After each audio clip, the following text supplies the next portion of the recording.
الحمدللہ رب العالمین والصلاة والسلام علی اشرف الانبیاء والمرسلین وعلی آلہ واصحابہ اجمعین اما بعد فاعوذ باللہ من الشیطان الرجیم بسم اللہ الرحمن الرحیم الحج اشہر معلومات فمن فرض فیہن الحج فلا رفث ولا فسوق ولا جدال فی الحج صدق اللہ مولانا العظیم۔ اسلام کے ارکان میں سے ایک رکن حج ہے۔ حج کا لغوی معنی ارادہ کرنا، قصد کرنا، اور اصطلاح شرع میں مکہ معظمہ کا ارادہ کر کے عبادت کی نیت سے نکلنا حج کہلاتا ہے۔ حج کے فرض ہونے میں اختلاف ہے کہ کب فرض ہوا۔ بعض روایات ملتی ہیں 5 ہجری میں، بعض 6 اور بعض 9۔ سرکار دو عالم صلی اللہ علیہ وسلم نے حج فرض ہونے سے پہلے 2 یا 3 بار حج کے اوپر آئے۔ یہ عادت تھی، اور بھی عرب کے لوگ آتے تھے تو سرکار دو عالم صلی اللہ علیہ وسلم بھی آئے۔ جب حج فرض ہوا تو سرکار دو عالم صلی اللہ علیہ وسلم نے 1 بار حج فرمایا۔ آقا دو عالم صلی اللہ علیہ وسلم کا ارشاد پاک ہے، اللہ تعالیٰ کے حبیب صلی اللہ علیہ وسلم سے پوچھا گیا کہ یا رسول اللہ سب سے افضل عمل کون سا ہے؟ ارشاد فرمایا کہ ایمان رکھنا اللہ کے اوپر، اللہ کے رسول کے اوپر۔ اس کے بعد پوچھا گیا کہ اس کے بعد، فرمایا کہ اللہ کی راہ میں جہاد کرنا سب سے بڑا عمل ہے۔ پھر پوچھا گیا کہ اس کے بعد کون سا عمل ہے؟ ارشاد فرمایا کہ حج مقبول، حج کرنا۔ ایک اور ارشاد پاک ہے حضرت ابو ہریرہ رضی اللہ تعالیٰ عنہ سے، اللہ کے نبی صلی اللہ علیہ وسلم ارشاد فرماتے ہیں کہ ایک عمرہ دوسرے عمرے تک کے درمیان میں سرزد ہونے والے گناہوں کا کفارہ ہے۔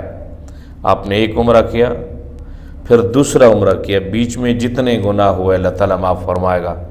اور فرمایا کہ الحج مبرور لیس لہ جزاء الا الجنہ، حج مبرور کی جو جزا ہے صرف اور صرف جنت ہے۔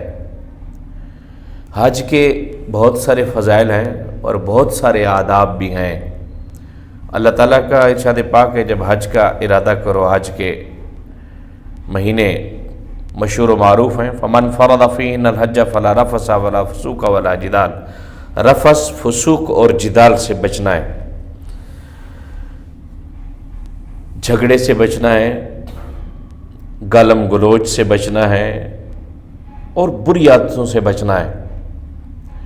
تو حج کا ارادہ کرتے ہوئے خلوص نیت بہت ضروری ہے۔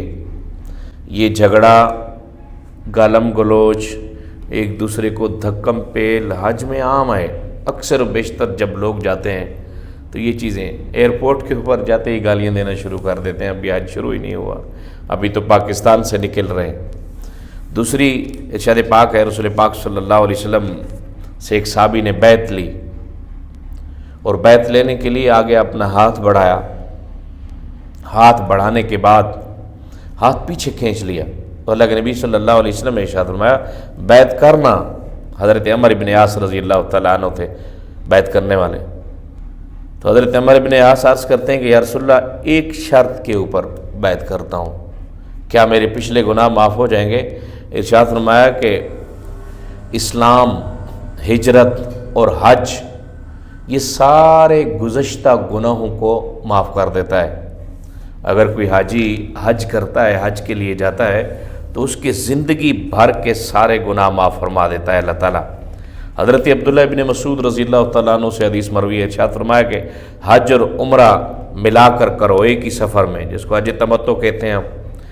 حج اور عمرہ غربت اور گناہوں کو ایسے فنا کر دیتے ہیں جیسے بٹھی لوہے اور سونے اور چاندی کی میل کو اتار دیتی ہے۔ اگر کوئی حج کثرت کے ساتھ کرتا ہے، عمرے کثرت کے ساتھ کرتا ہے، وہ نہ غربت کا شکار ہوتا ہے اور نہ اس کے اندر گناہ رہتے ہیں۔ لیکن شرط یہ ہے کہ حق حلال کے مال سے ہو۔ سرکار دو عالم صلی اللہ علیہ وسلم کا ارشاد پاک ہے جب حاجی اپنے حق حلال مال کے ساتھ احرام باندھ کے تلبیہ کہتا ہے لبیک اللہم لبیک، تو آسمان سے فرشتے بھی اس کو کہتے ہیں تو اچھی جگہ آیا، تیرے لیے سعادتیں ہوں، تیرا ہر عمل قبول ہو۔ اگر کوئی حرام کے مال سے حج کرتا ہے تو فرشتے اس کو کہتے ہیں تیرا تلبیہ قبول نہیں، تیری لیے آنے والے راستے مشکل ہو جائیں گے، تیرا ہر عمل ناقابل قبول ہوگا، تو سب سے بنیادی جو عنصر ہے حج کے لیے حق حلال مال کا ہو، حق حلال مال ہو آپ کے پاس۔ اور رسول پاک صلی اللہ علیہ وسلم کا ارشاد پاک، جس نے مکہ سے حج کیا پیدل اور پھر مکہ تک آیا، اس کے ہر قدم کے عوض 700 نیکیاں لکھی جائیں گی، اور ہر نیکی حرم کی نیکی کے برابر ہوگی۔ عرض کی گئی یا رسول اللہ حرم کی نیکیاں کیا ہیں؟ ارشاد فرمایا کہ ایک نیکی لاکھ نیکی کے برابر ہے۔ گویا کہ حاجی جب ایک قدم اٹھاتا ہے تو ایک قدم کے اوپر 7 کروڑ نیکیاں ملتی ہیں اس کو، 7 کروڑ نیکیاں۔ مکہ سے جس نے پیدل حج کیا اور منا گیا، مزدلفہ گیا، عرفات گیا، جمرات کو مارنے کے بعد پھر واپس آ گیا، تو یہ حج کے فضائل اور بھی بہت سارے ہیں۔ رسول پاک صلی اللہ علیہ وسلم کا ارشاد پاک ہے حضرت ابو ہریرہ رضی اللہ تعالیٰ عنہ سے کہ حاجی کی مغفرت کر دی جاتی ہے، اور حاجی جس کے لیے دعا کرتا ہے اس کی بھی مغفرت کر دی جاتی ہے۔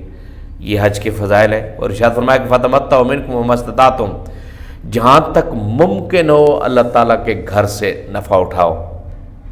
حج کا زمانہ چل رہا ہے، جو احباب حج کے اوپر جا رہے ہیں، سب سے پہلی پابندی یہ ہے کہ مال حق حلال کا ہو۔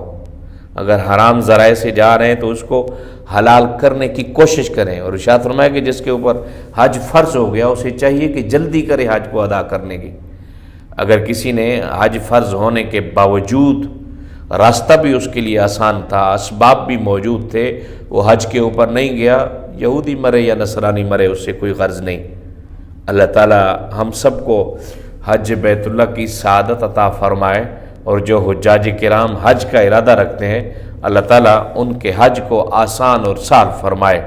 انشاءاللہ کل کے درس میں ہم حج کے مسائل کے اوپر گفتگو کریں گے۔ سب سے زیادہ جو اہم ترین بات ہے، فضائل ہمیں پتہ ہوتا ہے اور فضیلت کا پتہ ہونا بھی چاہیے تاکہ رغبت بڑھے دل میں، لیکن سب سے بنیادی جو چیز ہے وہ مسائل ہیں، حج کے فرائض، حج کے لیے ضروری جو چیزیں ہیں ان کو بھی بیان کریں گے۔ اللہ تعالیٰ ہم سب کو عمل کی توفیق عطا فرمائے۔ وآخر دعوانا الحمدللہ رب العالمین۔